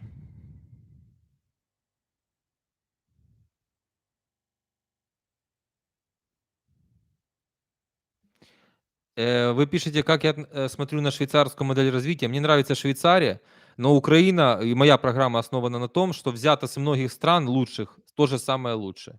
Нельзя тупо брать что-то вот это мы сделаем тупо вот так, а вот это тупо вот так. Нет. И в каждой стране, во многих лучших странах есть что-то одно, хороший компонент. И мы должны это взять, как молодая страна, в которой пластилин, можно все лепить. И я сейчас, живя в Америке там 9 месяцев, с уверенностью вам могу сказать, что можно все практически сделать лучше. Просто практически везде и во всем. Почему плохой национализм, я вам объяснять не буду. Я не говорю, что он плохой, я говорю, что это не моя идеология. И строить на таком Украину — это просто бесперспективно.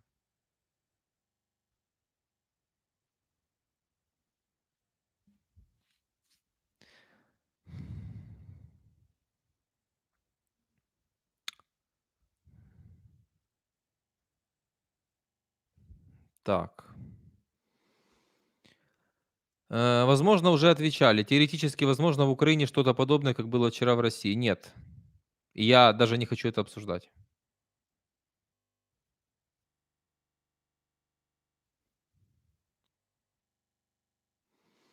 Мгм. Мгм. Канал "Є питання", они все, как и Бутусов, правильно, Бигусы и все остальные там разоблачают. Ну, что с этого толку, скажите? Ну, вот смотрите, Ткач выпустил сюжет, я просто отдельное видео буду снимать. И давайте сейчас не будем, я другой пример какой-то приведу. Делают громкое расследование, после этого кого-то лишают должности. Но проблема-то не решена. Просто взяли, вычислили отдельную скотину, которую убрали. Но система-то осталась прежней. А эти все разоблачители, они же не рассказывают ничего про то, как нужно сделать.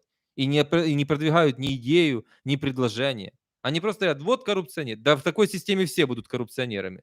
Завтра замени его другим — будет коррупционер.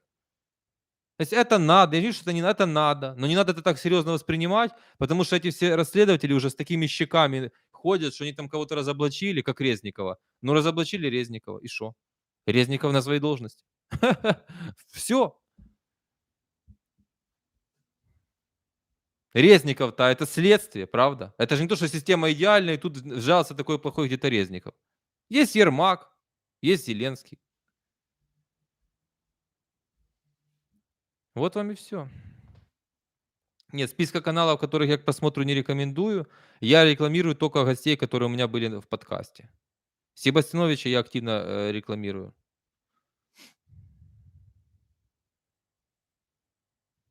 Ну, Холоденко, само собой, но это скорее она меня рекламировала, а не я. И у нее все-таки аудитория в разы больше. Кстати, это почему отдельно благодарность у меня к Холоденко и к Себастьяновичу. Это 2 человека, которые вообще не побоялись обо мне публично говорить и совместные эфиры сделать. Потому что все остальные, ну, вы же многие знаете. А потом берут и у себя на каналах повторяют мои слова. Это они делать умеют хорошо. Смешно так это.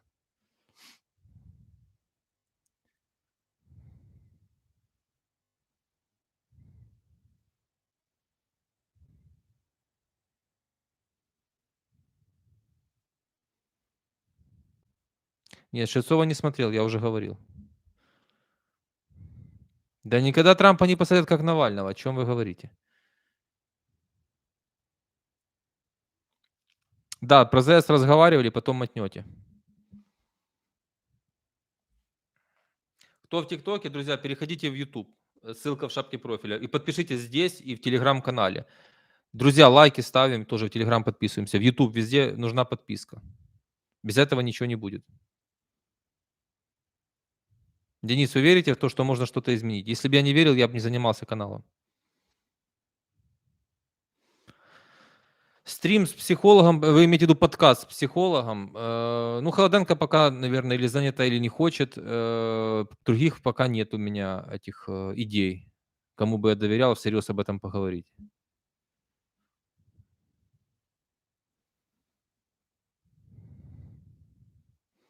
Планы по развитию этого канала, если вы спрашиваете, делать то, что я делаю, обрастать аудиторией. Видите, рубрику подкаст добавил.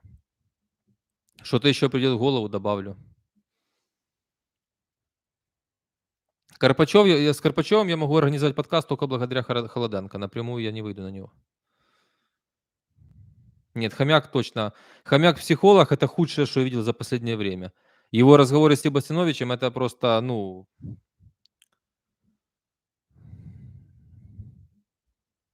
Он, по-моему, кстати, не психолог, а психиатр. Хомяк. Ну, я не буду говорить. Это просто мрак. Это просто мрак. Вообще, зачем с ним разговаривать? О чем и зачем с ним разговаривать? Да не, вы что, не будет никакого хомяка у меня на канале. Последний капиталист, я так, краем глаза, краем глаза. Не могу говорить ничего, наговаривать не буду, не видя. Денис, нужно больше шорцев на канале, как было раньше. Может быть, сделаю. Хорошо бы Шария премьер-министром сделать, он может все схемы открыть. Сергей Турист, ну, смотрите, зачем вы на моем канале? У вас тут все окей? Зачем вы на моем канале, если вы серьезно такое пишете? Я надеюсь, что это троллинг, честно.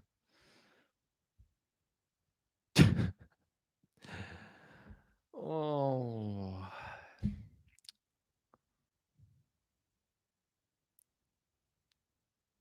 Мгм. Не, рекламу покупать — это ж много ума не надо. А делать подкасты на более популярных каналах — я не знаю, что вы имеете в виду, честно.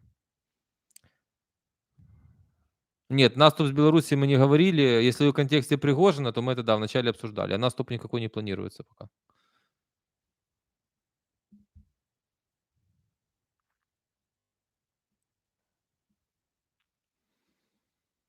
Денис, доброго вечора. Прошу вибачення, якщо моє питання дурне. Скажіть, як ви думаєте, чи варто купити вогнепал нелегально? Так, ясно. Вы понимаете, что вы незаконные вещи хотите обсуждать в прямом эфире? Нет, Олег Соскин мне не нравится.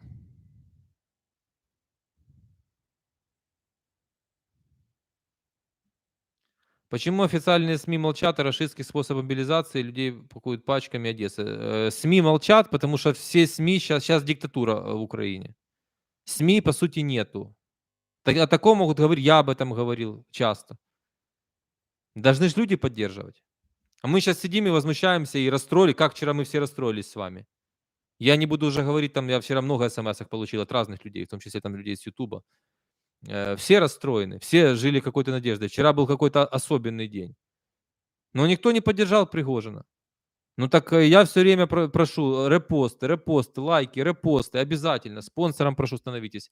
Под лежачий камень вода не потечет. Если ждать, сидеть, кто-то там другой сделает и не поучаствовать хотя бы там неформально или еще как-то, люди, ничего не получится. Говорить мы будем, да, но по факту ничего не выйдет. А медийное давление, оно конкретно работает. А мы сейчас, кроме медийки, с вами ничего не можем сделать.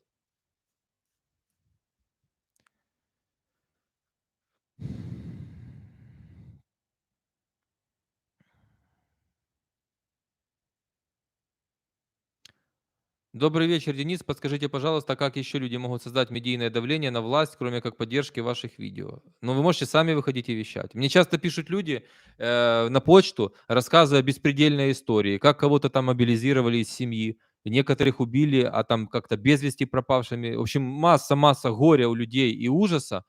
И мне всем хочется помочь. Но они намекают на то, что, Денис, расскажи мою историю.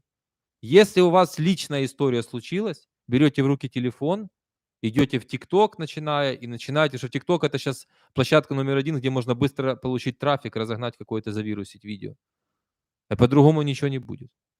А даже в таких ситуациях у людей, типа, я же не журналист, я не журналист. Понимаете? Ни разоблачитель, ни расследователь. Я частное лицо, я вещаю то, что я хочу. Просто у меня нет политической попсы, это факт. Но есть люди, женщины берут, которые не умеют не разговаривать, ничего, пишут тиктоки про беспредел, люди тиражируют, оно расходится. Конечно.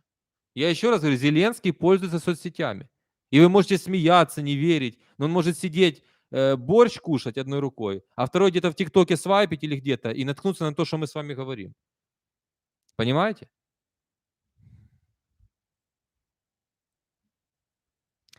Так, спасибо новым спонсорам.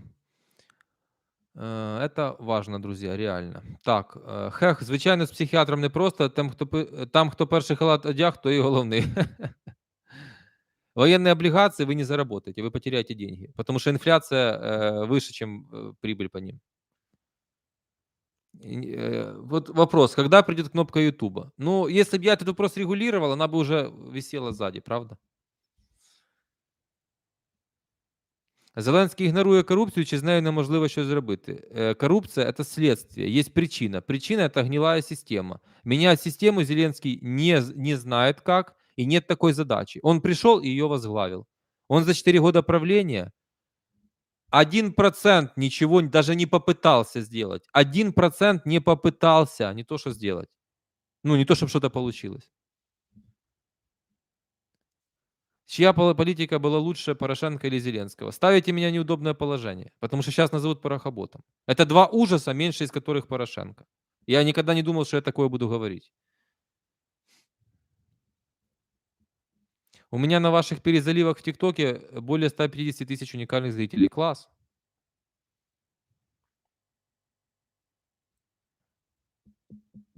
Позднякова не читаю.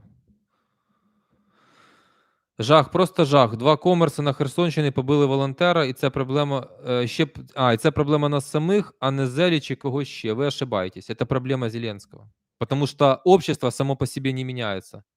И сейчас возьми украинцев, пересели их в Германию, будет бедлам. Пересели их в Америку, будет бедлам. Привези в Украину американцев или немцев, и будет порядок. Сверху идут все изменения. Сверху вниз, а не снизу вверх. Ни одна, я рассказывал, ни одна нация не проснулась, не стала чистюлями, законопослушными. Сингапур была помойка. Помойка, ужас, кошмар. Пришел человек, идеологию сделал и все. Если штраф 500 евро за выброшенную жвачку или какую-то бутылку с какой-то газированной водой на улицу, то вы можете быть плохо воспитанным человеком, которого вообще никогда не воспитывали родители, ничего его не прививали, ни культуры, ничего, колхозником полным. Но штраф 500 евро, и вы не будете это бросать. Родятся ваши дети, они уже это впитают, понимаете, в себя, и ему не надо будет ничего объяснять. А потом следующее поколение, и уже все, другой менталитет. По-другому просто не будет. Это так же, как про все эти разговоры. Зеленский должен выйти и сказать, что для нас украинец приоритет номер один. И все должны вернуться. Он вышел после моего видео, сказал, что должно заехать больше, чем выехало. И тут же начинает с таким вот лицом злым смотреть на журналистов, и там обсуждается дальше коррупция, еще что-то, еще что-то. Вот он это сказал. А он видел видео, как призыв делается? А он видел видео, интервью министра МВД, что он говорит, что украинцев, которые нелегально выехали, будут жучить по приезду? А налоги повышения, это он видел? А у него решение вопроса, он же сказал, покажите мне налоговика, я его сейчас разорву пойду. Ручное управление, это Лукашенко стиль. Это не то, что нам нужно. Он не, по-другому быть не может. У Зеленского, когда он шел туда, не было никакой идеологии. Он не знал, что строить. Я уж молчу как. Как можно нанять людей? Ну, скажите, Гетманцев на коне до сих пор. Вся страна ненавидит Гетманцева, а он до сих пор на коне. Ну, это же правда. Вся страна ненавидит Ермака, Ермак все рулит. Ну, это же правда. Вся страна недовольна Нацбанком, но Пышный же до сих пор глава Нацбанка, а предыдущий под следствием НАБУ. Вся страна говорит, что полиция не умеет работать, а министр МВД садится и заявляет, что будут репрессии украинцам, нелегально выехавшим по приезду делать. Так как вы их возвращаете? Ну как вы их возвращаете? То есть президент говорит одно, все делают другое. Так в ком проблема? Я вам и не отвечу про Гео Лероса. Вся страна говорит, что Резников, вот напомнил человек, Виталий Юрах, что Резников, коррупция сумасшедшего Минобороны. Но Резников же все окей, он сходит, улыбается дальше. И вышел, сказал, президент сказал мне остаться. Так а вы кто, если не Зеленский, виноват? Я видел это видео, как избили волонтера, только коммерс это слово оскорбительное. Избили, неважно кто это, избили человека, тем более волонтера.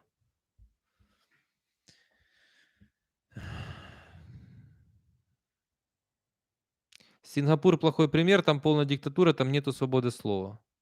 Ну, приведите хороший пример тогда. Я вам привел пример, когда было болото в прямом смысле слова, и стала супермодерновая страна с либеральной экономикой.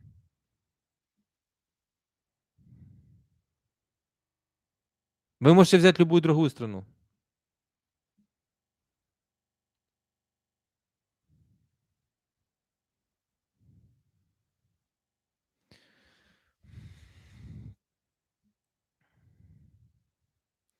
Друзья, подпишитесь в Телеграм, поставьте лайк и обязательно подпишитесь в Ютубе. Тем, кто в ТикТоке, друзья, тоже, пожалуйста, подпишитесь. Здесь, в ТикТоке, в шапке профиля на Ютуб, на Телеграм. Это очень важно. Давайте тогда завязывать ТикТоки. Спасибо всем.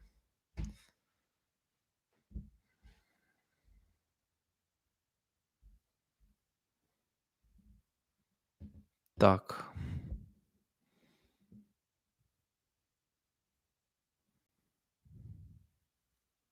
Читаешь комменты, не знаешь, смеяться или плакать. 100%. Мгм.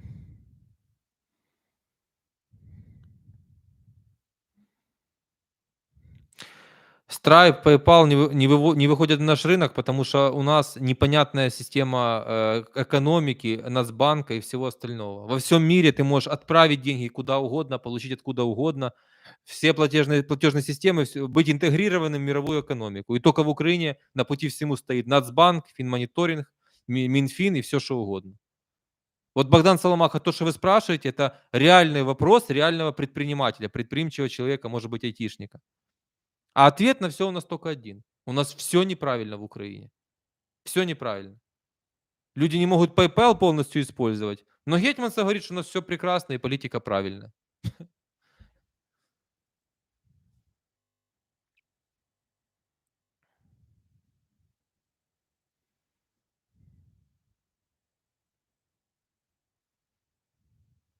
Да, у меня есть конкретная программа, найдите видео "10 реформ для Украины". У меня не так много видео, вы за 15 секунд его найдете и посмотрите.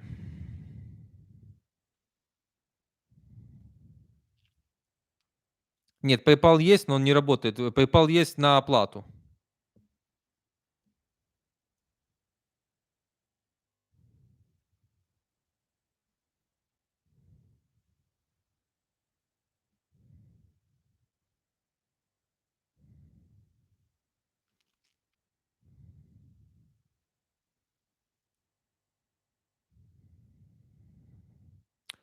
Есть ли выгодные стороны для России, чтобы взорвать ЗАЭС, или это пустые угрозы, запугивание? Нет, выгодные стороны здесь некорректно. Россия портит жизнь Украине, и ЗАЭС — это один из способов противостоять и наступлению, и всему чему угодно. Хорошо, если PayPal работает, все. Ну, вы не в теме, но работает у вас лично, значит хорошо.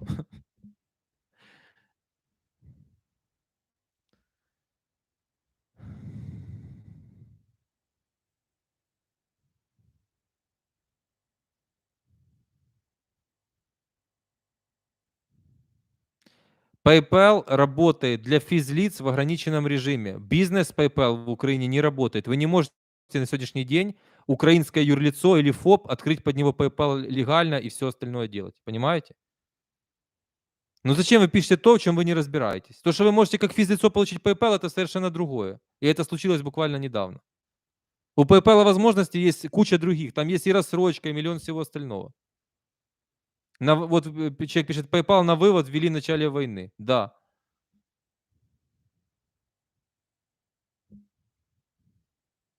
Тоже хотел переехать во Флориду и оттуда ворнякать. А зачем вы это написали?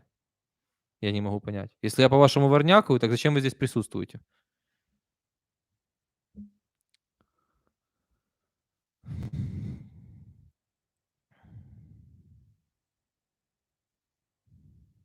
Російські ДРГ спробували прорвати держкордон в Сумській області, Генштаб. Будем сейчас читать новости, закончим стрим, будем читать новости. Интересно. На следующей неделе что-то будет тоже.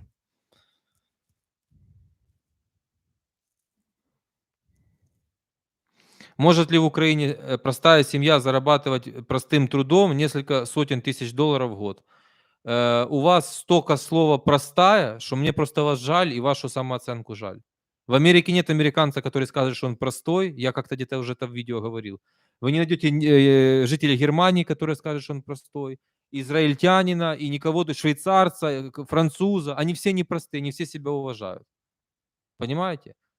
Отвечая на вопрос простым трудом, слово «простой». За простое платят мало.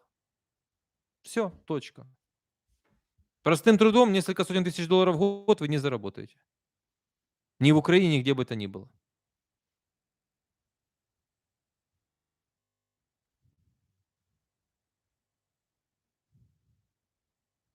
Да, кого-то еще Оскар интересует. Видите, что делается.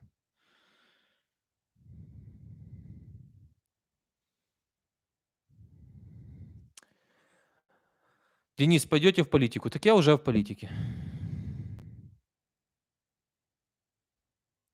Просто берешь и делаешь. Зачем себя так унижать? Это спонсорский вопрос. Кто-то это вы кому? Чтобы я просто переадресовал. Вы же, наверное, ответ на комментарий какой-то сделали. Денис, не просто быть американцем. Я не американец. Я гражданин Украины.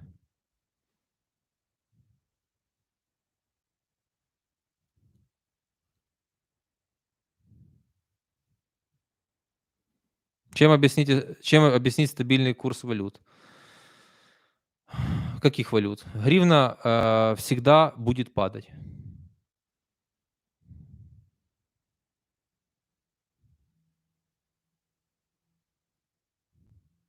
Нет, следующая неделя не будет самой важной в войне, но события будут, я вам гарантирую.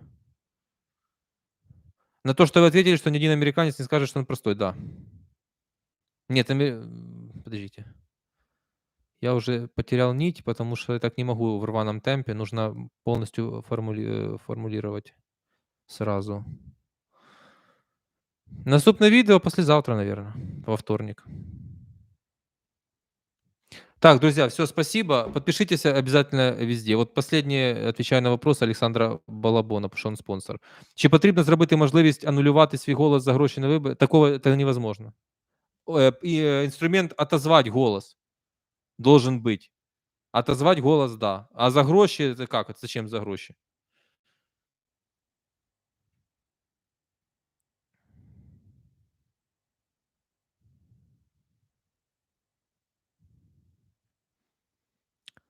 Как думаете, какая судьба ждет активистов из Беларуси, которые... в Беларуси диктатура, но они, находясь не в Беларуси, все это говорят.